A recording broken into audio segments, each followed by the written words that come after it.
This is Leo Knighton Tallarico, your co-host. Deborah Knighton Tallarico will be on probably about halfway through our broadcast today. Um, so today is the 23rd day of September, 2023. So what happened earlier today, late last night, early today? Autumn equinox. Autumn equinox. We are now in the autumn time of year here in the Northern Hemisphere.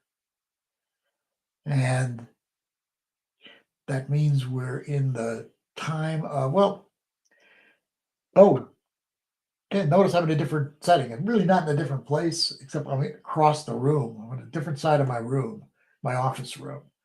That's why it's a little bit different. So the yin yang isn't above me. We have the walking across the pier into the water right across from me. And we have on this side a lovely goddess of the universe.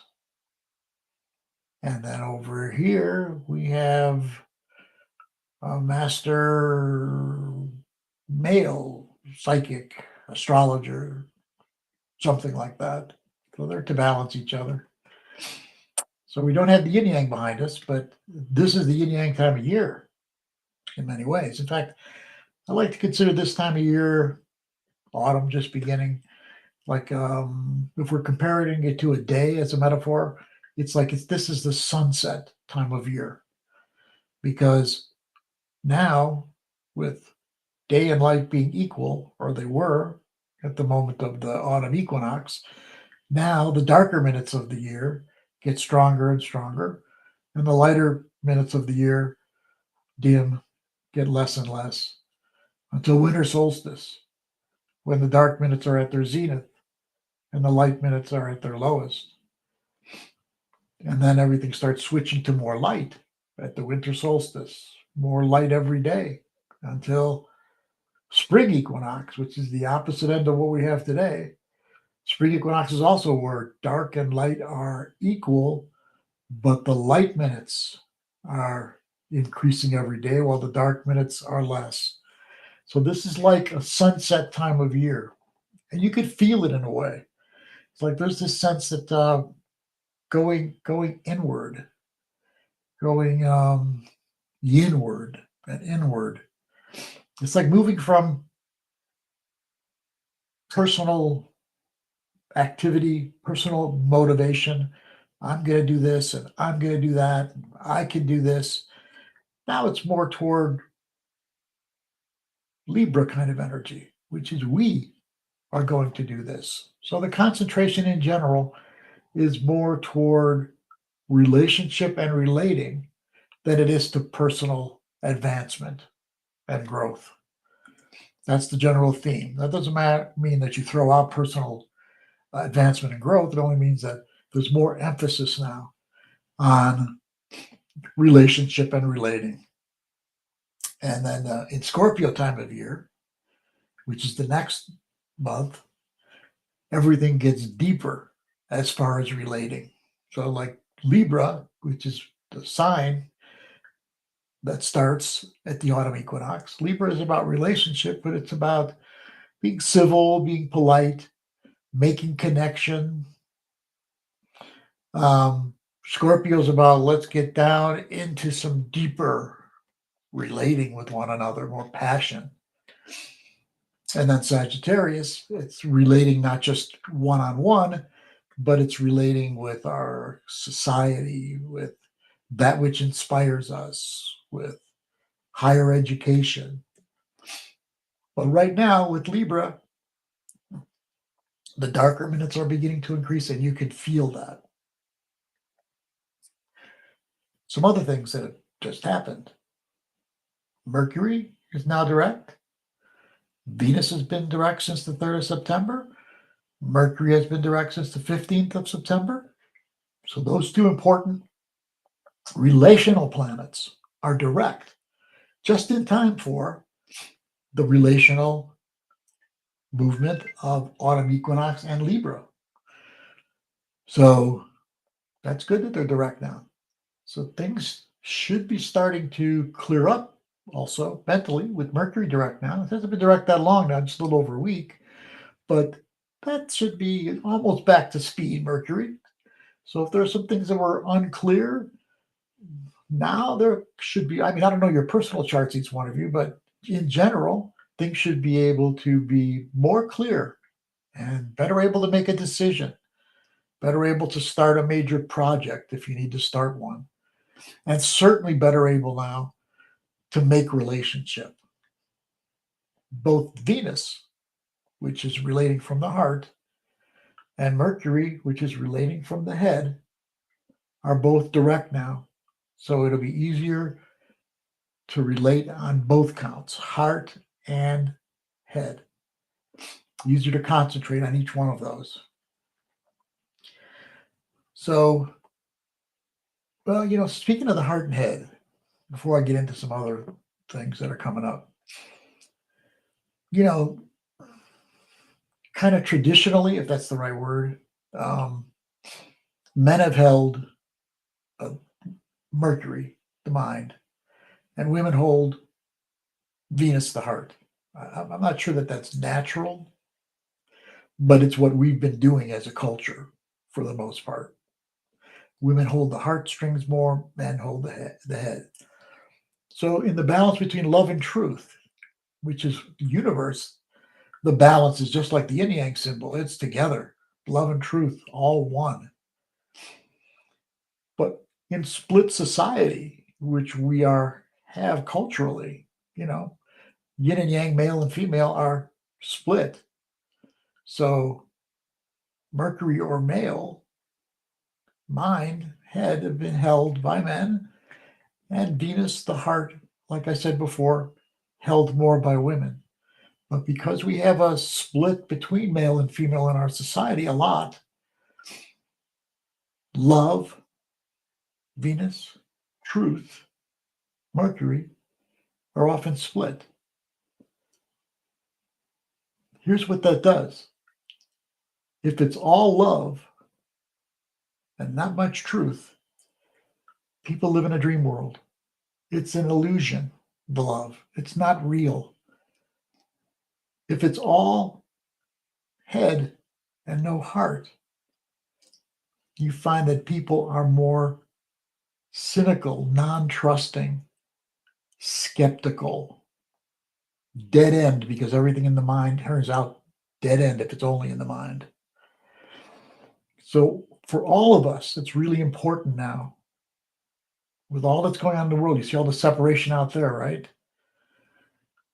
Tons of separation, more male dominated. We've been in patriarchy for many years. So it's like the mind is more important. The mind, which holds the ego, has been more important than the heart, which holds the love and the connection. So as the feminine grows in our society, as the love grows, it starts getting better. That doesn't mean, again, love without using our heads. It means our heads used as an advisor to our hearts. So our heart says, I feel this, I feel that. And our head doesn't come in and go, come on, you're living in it. Come on, love. How can you love that guy? How can you love that woman? Not that, but you look for red flags. Say, okay, well, I'm really falling for so-and-so, but I've noticed that there's this and this and this with them, and I need to keep my eye open for that, though I'm going to increase my love too. I do have some amount of, looking at this more closely before I totally give my heart away. How it used to be is the head rules everything, and the heart has been the advisor. The heart has not been a trusted advisor in most cases. It's been demeaned. Now we need to switch. Heart, for men and women, heart runs things. The head is the advisor. And that way, love runs things.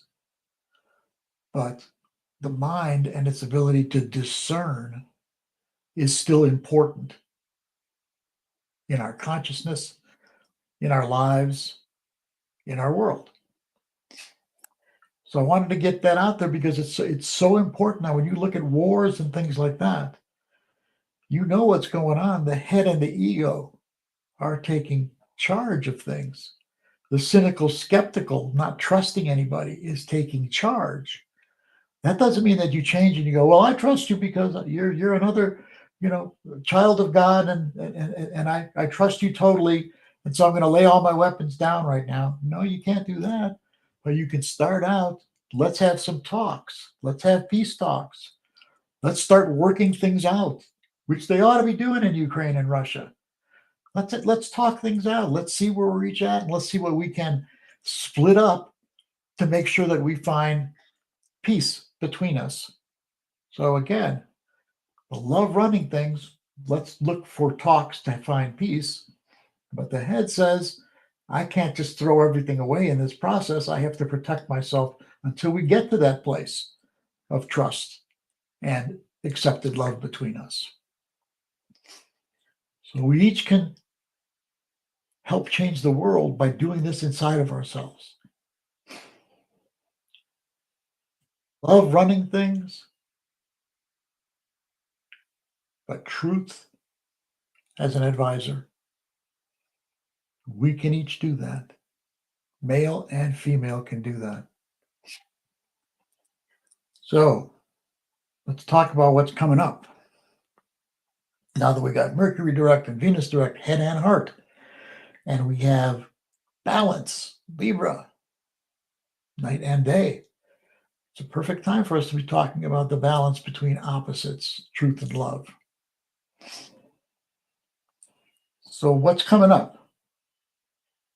So remember, this time of the darkness getting stronger, it's also sometimes you can start feeling like a little, I don't want to suggest it if you're not feeling it, but just in general, sometimes people start feeling a little more depressed, a little more down, a little more fatigued as the darker minutes get stronger and the lighter minutes get less, especially at first, because you're making that click in, that switch. And so, just know that that's what happens sometimes. Maybe you start getting a little bit down. Maybe you start getting a little bit more tired. Not everybody. Don't do it if you're not feeling it. But you can rewrite the ship by just adjusting to the new energies that are coming in. Once you adjust to them, now then you're better off. You're in a better place. So this week, excuse me, let me get a sip here. This week, the big movement this week will be a full moon in Aries. And that will be on the 29th, which is Friday, I believe.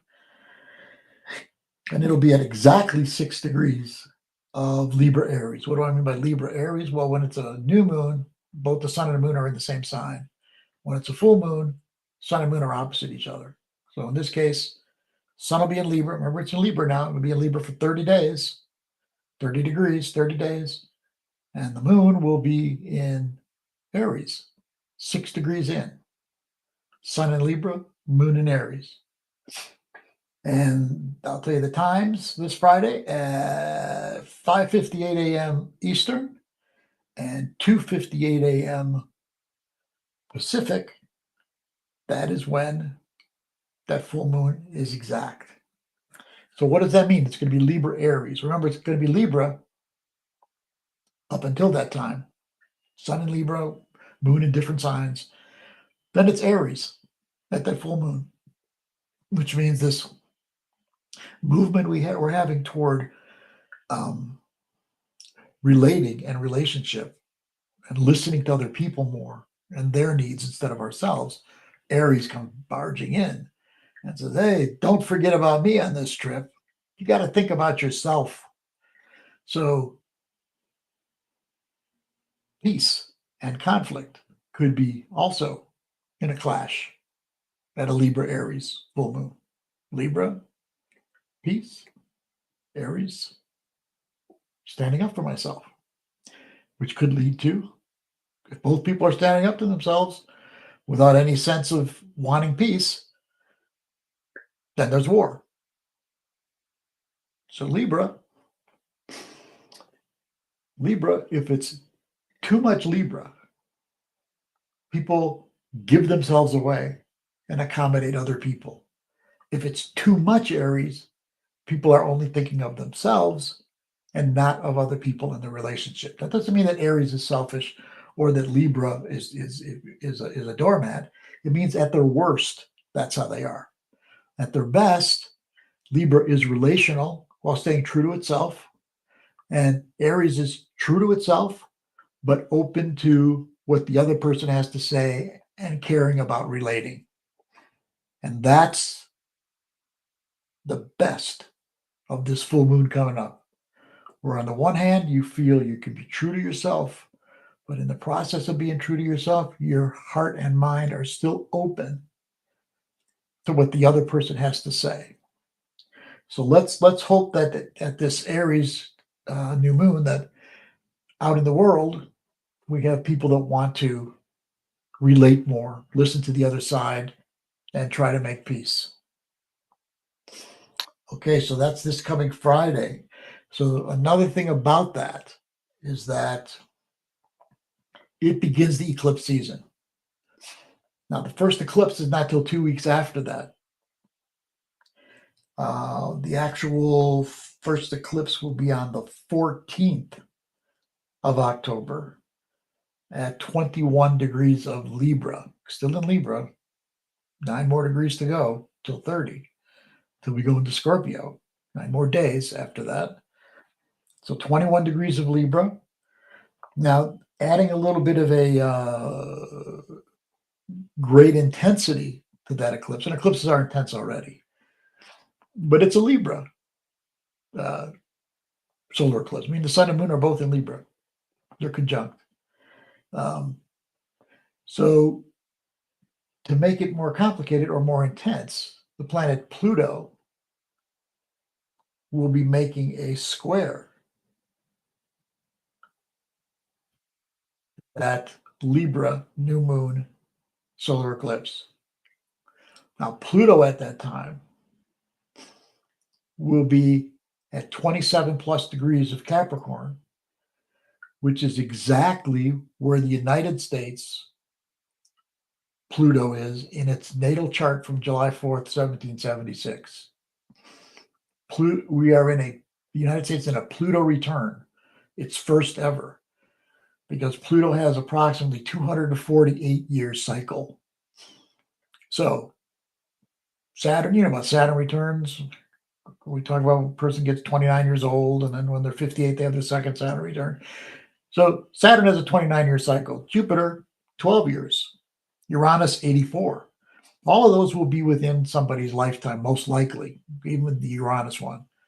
But Neptune is 165 years, and Pluto is 248 years. So people individually do not have Neptune or Pluto returns in their lifetime. So this one's Pluto, 248 years. So it takes a country or an institution or something with a birth date, and it can last for at least 248 years in order to have a Pluto return. So that's where we've been for the last couple of years. Pluto return. Now, Pluto in the United States chart sits in its second house. And when you add it all together, as I do, that Pluto in the United States chart has become the military industrial complex, which is what John David Eisenhower said, President Eisenhower said, was going to be a threat to our democracy and our freedoms. And it has been. Military all across the world, dominant military, and economy that's turned into major corporations running everything. This is not like a political thing to say that the corporations are running our country, that the politicians give in to the corporations and the money. That's not right or left. That's not Democrat or Republican. That's truth. That's the way it's run. So with this Pluto return we're having, it means it's like a re-examination of Pluto's place in our lives, or the military industrial complex's place in our life. And if you look out into the world now, you can see the economy, even though they build it up and they tell you how wonderful it is, it's not. The economy's in a lot of trouble. There's a real good chance of a recession or worse over the next year to year and a half. And the military part of that, you could see the danger that's sitting out in the world right now with the funding for Ukraine and walking on eggshells to not do anything that's going to touch off Russia getting back at us and a world war starting and the worry about nuclear weapons and all that. I mean, this is real. So, and I've told you before that it looks like 2024, moving into a world war is got a decent chance because there's so many aspects that are exactly like they were back in 1941 when the United States jumped into the Second World War. The aspects are so similar. Doesn't mean for sure, but it means a lot of the energies are moving in that direction. Can we stop it? I believe so. I believe so. We can. I believe extraterrestrial beings can help us. I know to some of you that sounds kind of living in a dream world, but something I've seen enough facts around that to have my mind open to that possibility. And you can see even Congress now is open to UAPs. That's what they call UFOs. They had a congressional meeting just a few months ago that gave a lot of credence to people who had seen UFOs. So this is real. This is where we're moving as a human family on Earth, to the understanding that exists and that it's getting closer and closer here. And a lot of people believe, and some people have witnessed, that when things are happening with the nuclear weapons, that the aliens show themselves at nuclear weapons or nuclear power plant sites. So, military industrial complex, Pluto's last pass at this first eclipse. And let me tell you that before that,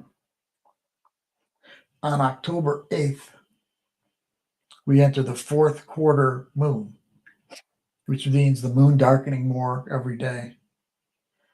Also on October 8th, Mars will square Pluto, which is slowing down at that time because it's going to go direct on the 10th, just 4 days before the solar eclipse new moon in Libra, that Pluto will be squared.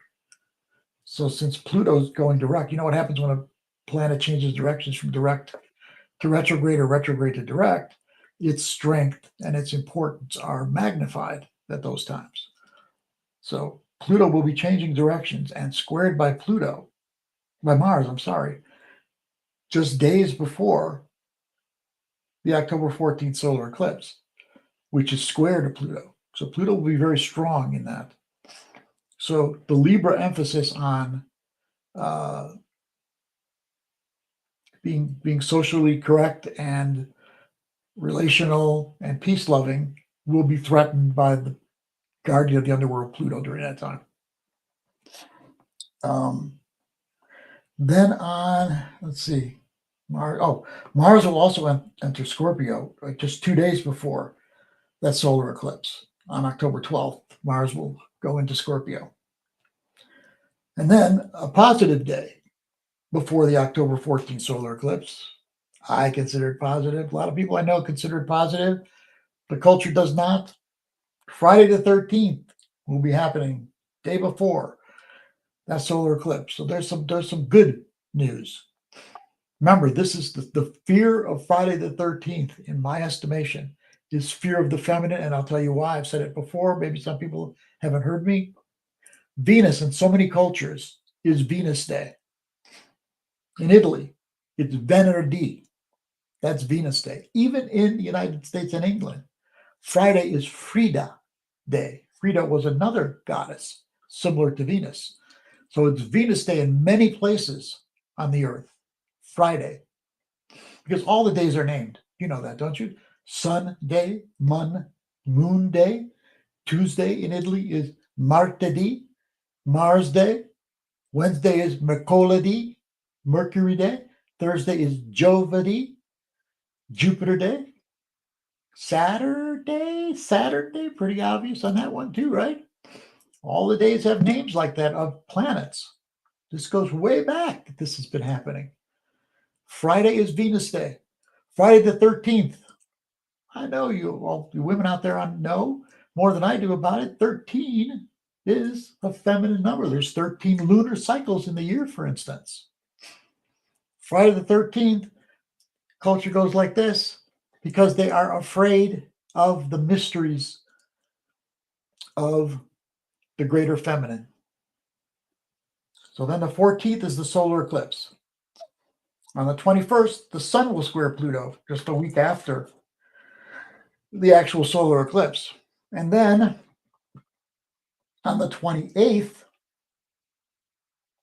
will be a lunar eclipse, full moon. Now, that lunar eclipse full moon will be at 5 degrees 9 minutes of Scorpio and Taurus. Remember, it's a full moon. Lunar eclipses are full moons. So that means that the sun at that time will be in Scorpio and the moon will be in Taurus. Also that day, Jupiter will be conjunct the moon at 11 degrees of Taurus. Mars in Scorpio will be opposite Jupiter and conjunct the sun at 11 degrees of Scorpio. Remember, the full moon is at over 5 degrees of Scorpio Taurus. So Jupiter and Mars will be a part of that lunar eclipse. So with Pluto part of the first one and Mars Jupiter opposition part of the second one, I mean, eclipses are like, okay, so a solar eclipse is like a new moon on steroids, and a lunar eclipse is like a full moon on steroids, so to speak. And with these extra added aspects in there, it's going to be an intense eclipse season.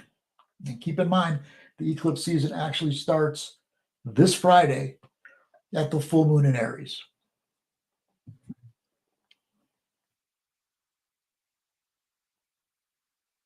I hope you're getting ready there, Deb, because you're coming on in just a couple. Okay, so that's the story. Okay, so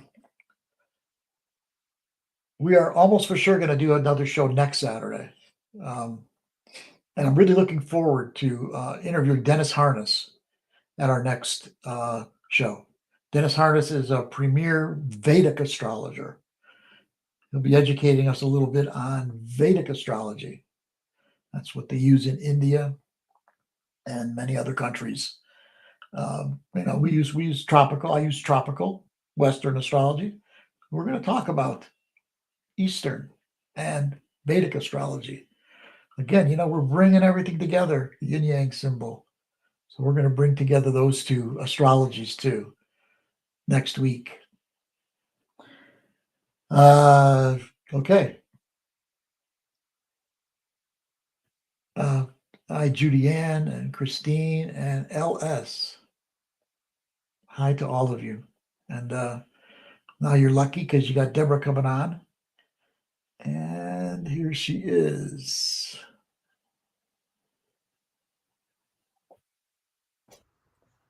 Hi, Deb. Hey, hi everybody. Happy equinox. Good to see you, honey. I'm gonna go so you can do your thing here, okay? Okay. Sounds good. So I'm just waiting for Leo to switch the screen, but I will start talking. So, as Leo has already been highlighting, I'm just going to add a little bit to what he started in terms of the equinox. We're meeting on this very sacred day of the equinox. I'm so happy to be with all of you on this sacred day. So, as Leo has said, and as many of you know, it's a day of equal balance of light and dark, yin and yang, masculine, feminine, because the sun is actually positioned at the equator. Whenever there's an equinox, that's where the sun is. It's actually the Earth's rotation in relationship to the sun. So on the Earth, whether you're, hey, Judy Ann, whether you're in the northern hemisphere or the southern hemisphere, it's equal day and equal night.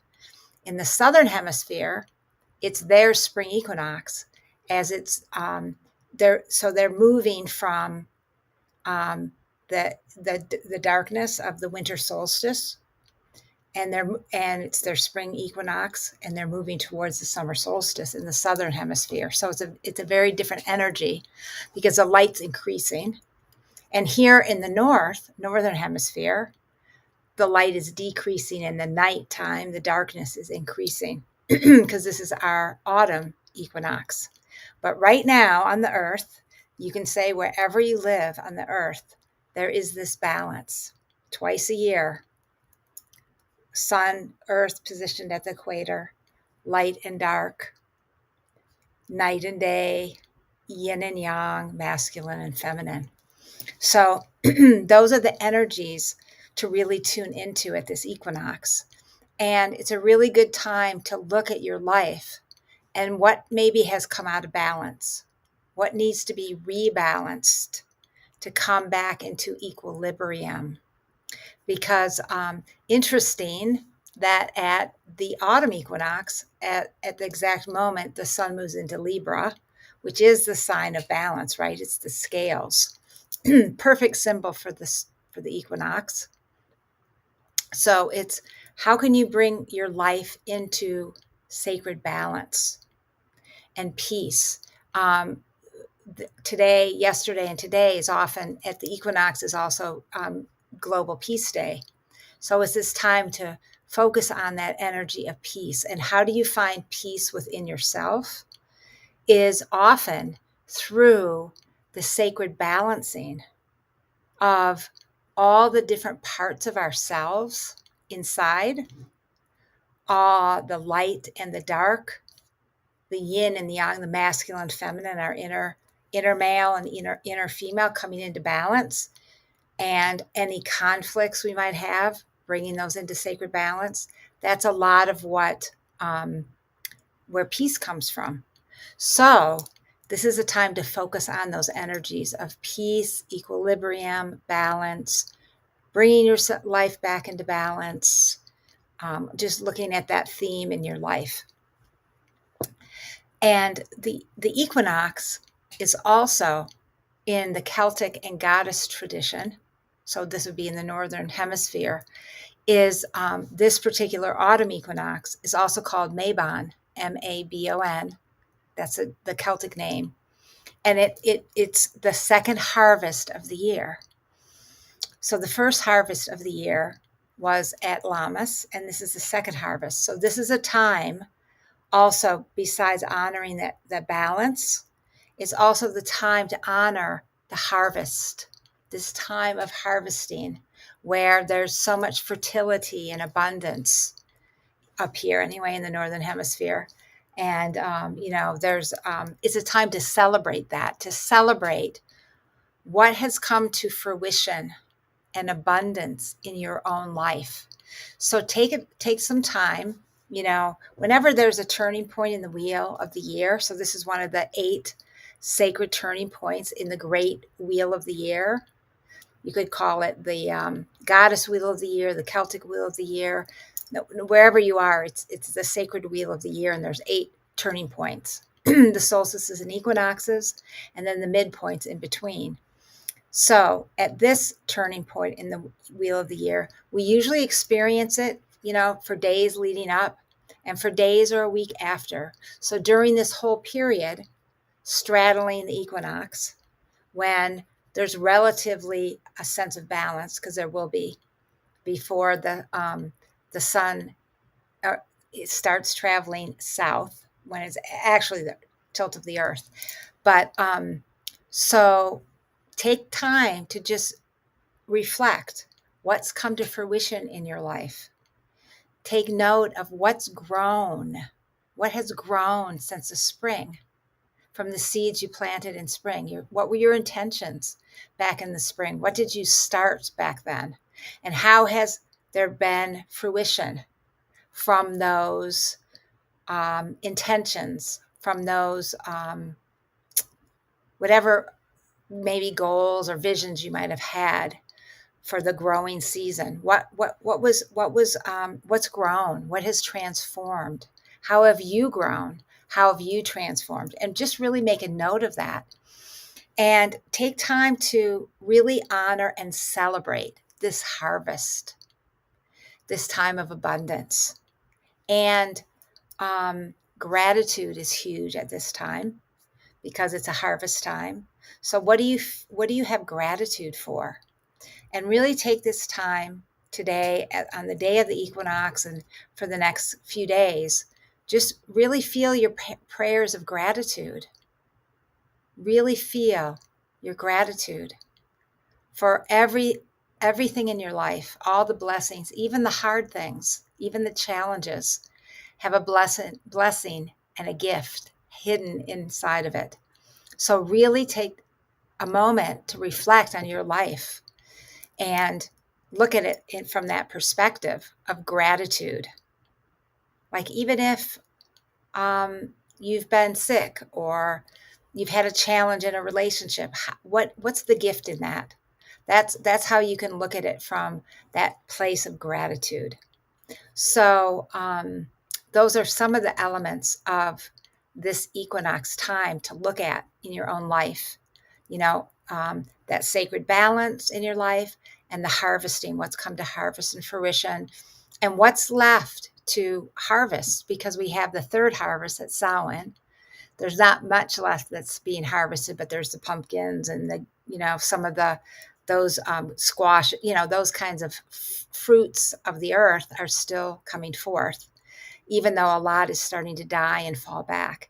And so another part of the equinox is it's a time when you look at the in ancient times, the Eleusinian mysteries, those were at this time of year in ancient Greece, with Demeter and Persephone. Persephone had left and Demeter was grieving, and she was like mourning and going through going over the earth.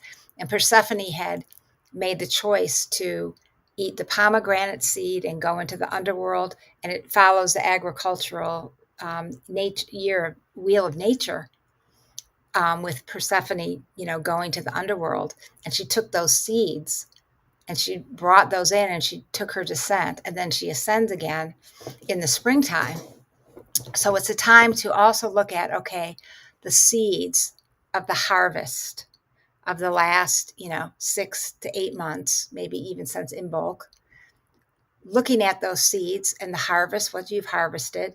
And now, how can you take those seeds internally?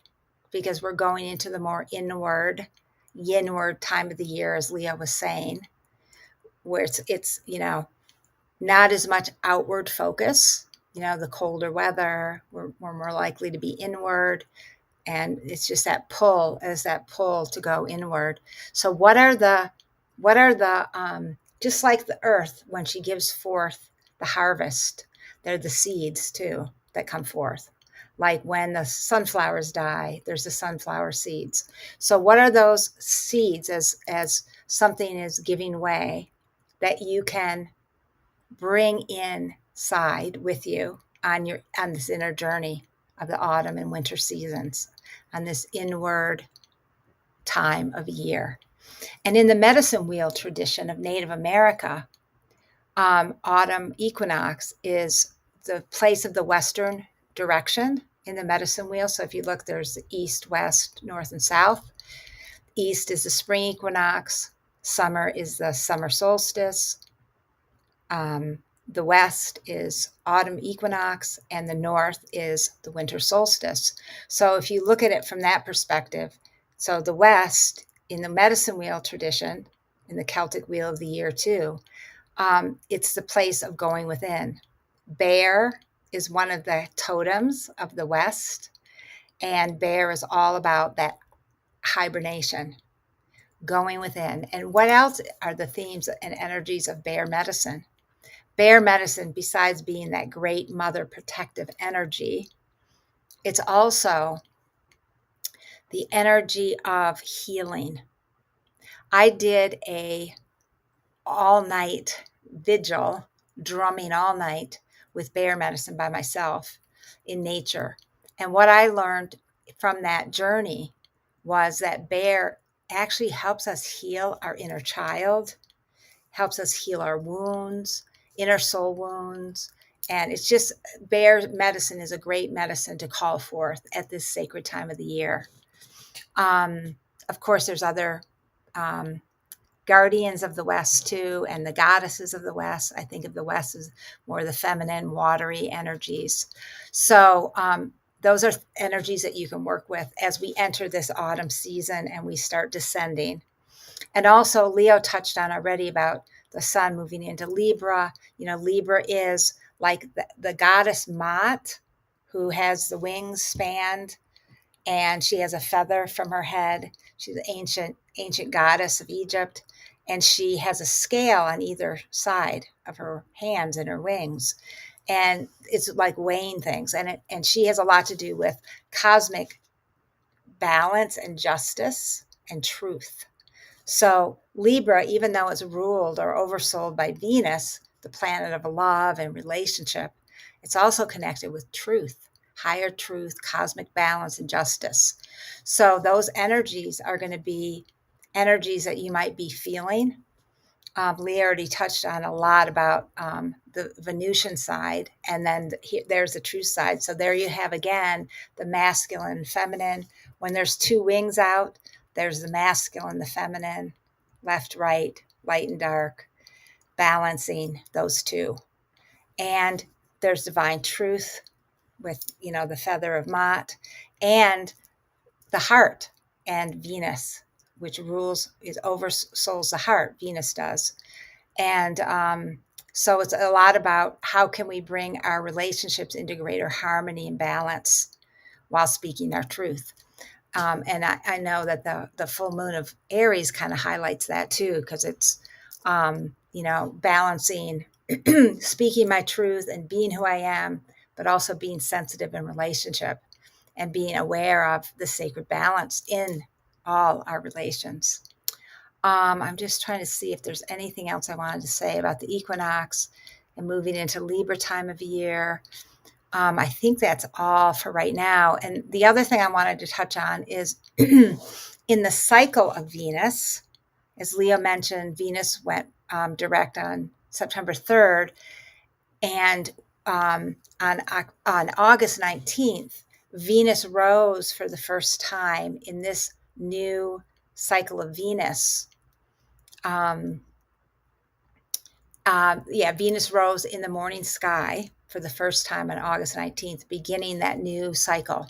So we just started that new cycle. We're like a month or so into that cycle. And on, what day was it? A couple weeks ago, we had the first gateway of Venus on September 11th. Yeah, that's right. September 11th, we had the first gateway of Venus in her descent. So Inanna and Venus are synonymous with each other.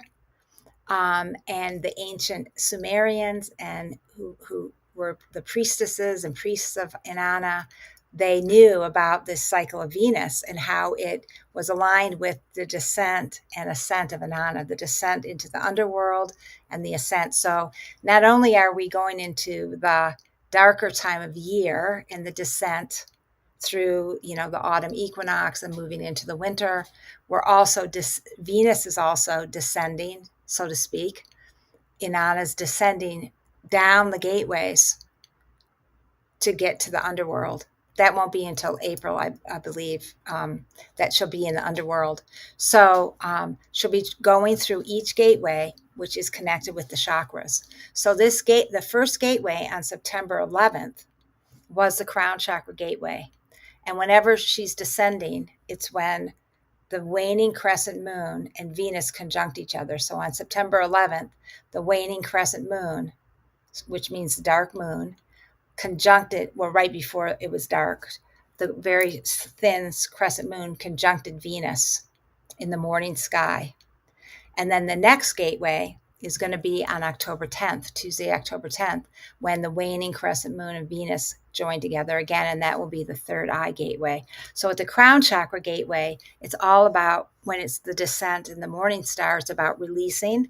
So Inanna relinquishes her crown, and it's about letting go of all our old religious programming, all our old belief systems, old programming around ourselves as a divine being and our deservingness of unconditional love of the divine. And it's those kinds of issues. And, any kind of issues around feeling like you're separate from the divine and not one with the divine, or wounds that you've had from losing faith, from things that have happened in your life. And this is the time till the 10th of October to really start clearing and releasing and becoming aware. That's the theme. So before I do a brief meditation to just honor this time, I pulled some cards for us for this autumn season. And the first card that I pulled is the Priestess card.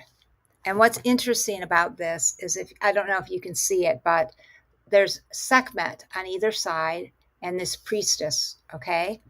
So what's interesting is this cycle of Venus is the Leo cycle of Venus that we just started for 19 months. And Sekhmet is one of the main goddesses of Leo energy. That's sovereign, and it's the lioness, the energy of the sun, because Leo is very much connected with the sun, shining your light, and it's about clearing everything that's in the way of that really deep self-love, so you can claim your sovereignty. So that's what this card is about, reminding us of this sacred journey we're on now with Venus, of clearing all the old tapes and programming around our self-esteem, our self-love, and really starting to look at reclaiming our boundaries, our sovereignty. And as the priestess is, whole unto herself, and she's a leader. So during this autumn, we're going to be, these are the cards I pulled for all of us for this autumn. How are you being called to lead or step forth? And whatever is part of your life that would mean, like it could be in your work, it could be in a relationship. How are you being called to step forth in that priestess energy, like bringing a sacredness to whatever that is and leading the way?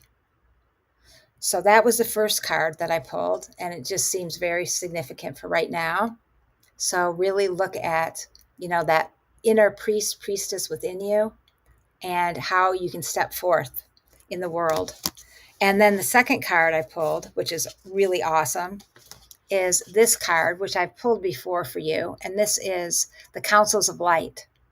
And so this is all about, this is showing us that in this autumn season, that it's going to be really important for us to call forth all our guides, all those guides we work with in the inner planes, the spiritual planes, whoever your personal guides are.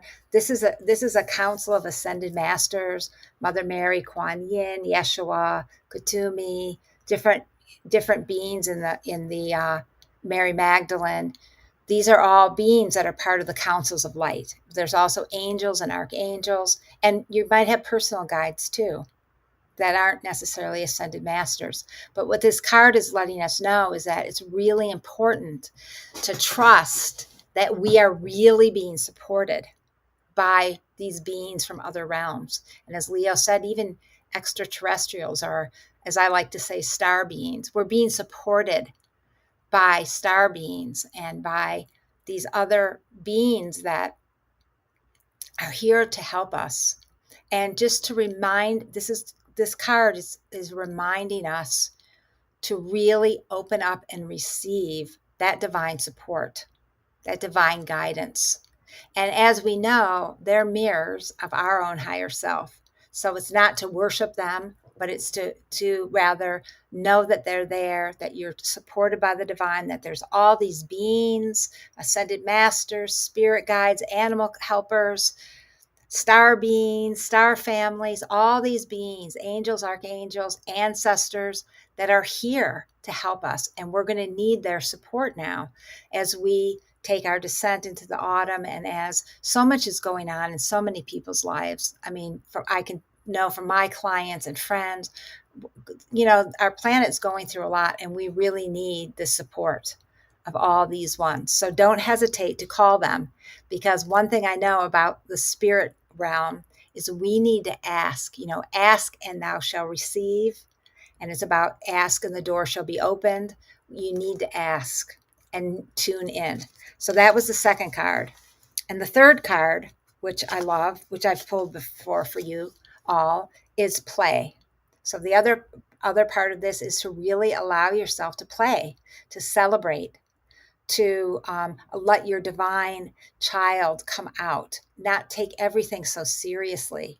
Even as things may feel and look challenging on our planet, in our lives, take time to play and nurture your inner child. And that was from the Work Your Light Oracle by Rebecca Cannon. And now this oracle is the Healing Waters Oracle. And I pulled two cards from that.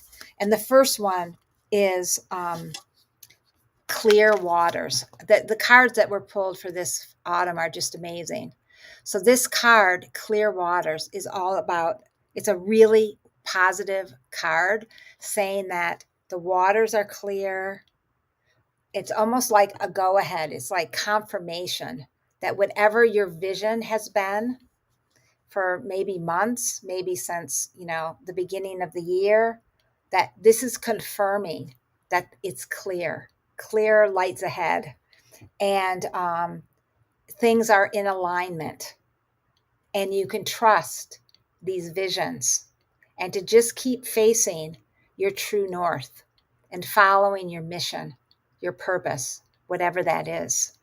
So this is saying the waters are clear. And then the last one that I pulled, which I love, which also connected with the waters, of course, and a wonderful card is this one is Making Waves. And what this one is all about, interesting, it's the last one. It's really about not resisting, but just flowing with the waves, surrendering, flowing the waves of your life, and knowing that everything is just moving as it should be. And to really, really trust that. Momentum's building, it's your time, and there's achievement coming. But just flow with the waves. You don't need to resist, because when we resist, that stops things and blocks things. So this is the time to trust that your intention, the last card, which was the clear waters, the waters are clear. Trust your visions and ride the waves. Flow with it. Just surrender to something greater that's guiding your life, and go with the flow of that.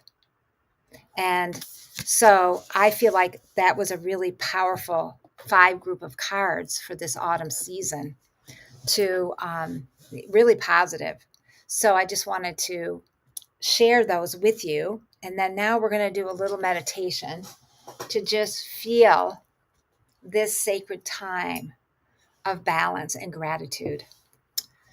So I'm going to play this heart chakra bowl.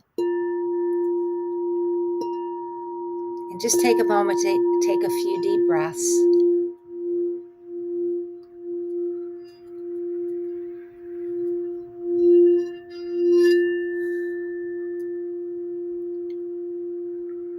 And just bring yourself into this present moment.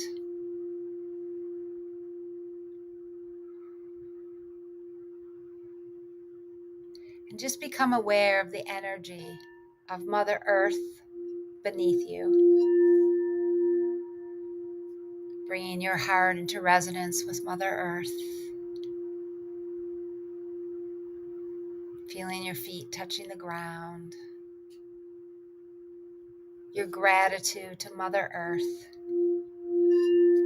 for all that has come to fruition in your life, all that you're harvesting right now,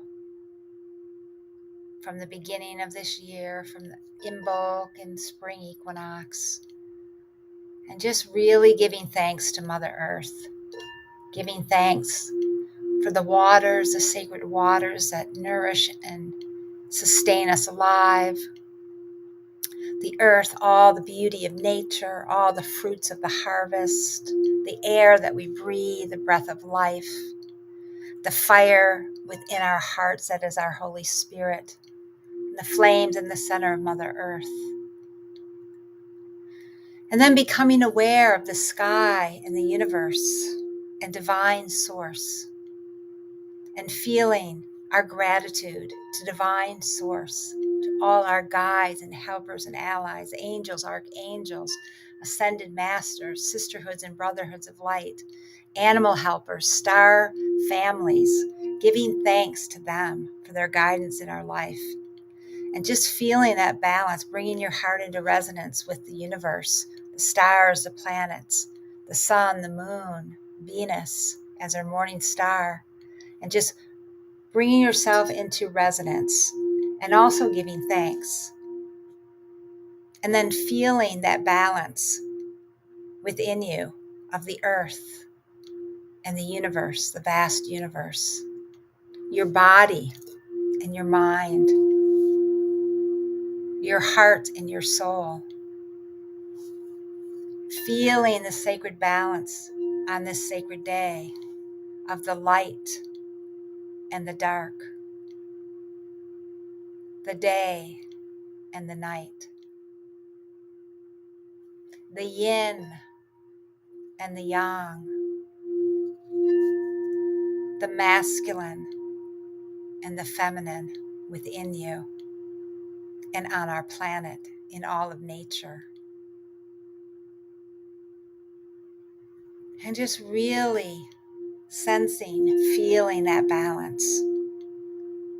You may even want to stretch your arms out, feeling that balance of left and right, male and female, above and below, and feeling and knowing that your heart is the sacred center of it all. And just breathing into your heart and knowing that this heart is so sacred, this place of love and heart expansion, compassion, humility, joy, and just feeling your heart in the center of all, everything coming into balance, into peace and serenity within at this day, the sacred day of light and dark, yin and yang, masculine and feminine. And just take time to celebrate and honor this sacred turning in this great wheel of the year and this movement into Libra, the descent of Inanna and Venus. And may all beings be blessed. May all beings receive abundance and fertility and the harvest. May all beings find sacred balance and peace within. And may this prevail on our planet. So be it, and so it is. Blessed So be. be it, and so it is. Blessed be. We will be back again next week with Dennis Harness as our guest. I just want to add to everything today that, all the things I talk about that are happening out in the world that are as bad as they are, just remember this. We change the world by what we do inside ourselves. As we find love in our hearts and the balance of love and truth inside ourselves and the balance of male and female, we are contributing to the world being that way. And remember that we're moving from one age to the next. That's what all of this is out in the world. It's the movement of one age to the next, and that's going to happen, and nothing's going to stop it. So much love to everybody. And I just wanted to add that I'm going to be doing ceremonies at the Gateways of Venus, and the next one is on October 10th. If you're interested, you can reach me at Alelia, which is ELELIA, at Gaia Sophia, templeoftheheart.com. And you can also reach Leo at leoknightontallarico.com. And you can visit my website, GaiaSophiaTempleOfTheHeart.com. And Leo and I will be launching, hopefully in the new year, our new website for Spiritual Renaissance Center. Thank you, everyone, so much. Many blessings and so much See you love. soon. See you Love and soon. peace. Take Bye. care, everybody. Bye-bye. Bye.